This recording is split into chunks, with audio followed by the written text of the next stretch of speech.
সাবধানে গাড়ি চালান ভাই, কারণ আপনার প্রিয়জনেরা আপনার পথ চেয়ে আছে।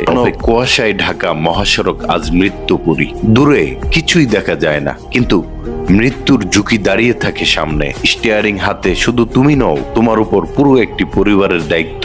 মা বাবা, স্ত্রী, সন্তানের নিঃশব্দ অপেক্ষা, তোমার অনুপস্থিতিতে তাদের না বলা কান্না। প্রয়োজনে গাড়ি সাইড করে দাঁড়াও ভাই, একটু দেরিতে তেমন ক্ষতি নেই। একটা দুর্ঘটনা মানে সারা জীবনের কান্না। সময় বাঁচাতে গিয়ে জীবন হারিও না। আজ নিরাপদে ফিরলেই কাল আবার পথ চলা হবে। গাড়ির কোম্পানিগুলোর প্রতি অনুরোধ থাকবে, ডেলিভারির চাপ দিয়ে ড্রাইভারদের মৃত্যুর পথে ঠেলে দিয়েন না। একটা প্রাণ আপনার টার্গেটের চেয়েও বেশি মূল্যবান। মহাসড়কে পর্যাপ্ত পার্কিং, কঠোর নিরাপত্তা নিশ্চিত করা হোক। ঘন কুয়াশার কারণে ডাকাতি আশঙ্কাজনক হারে বেড়ে গেছে। আইন শৃঙ্খলা বাহিনী এবং পরিবহন মালিক সবার সম্মিলিত দায়িত্ব একজন চালককে নিরাপদ রাখতে পারে। সর্বোপরি পরিবহন সংশ্লিষ্ট সকলের প্রতি আহ্বান, সতর্ক হন, মানবিক হন, দায়িত্বশীল হন।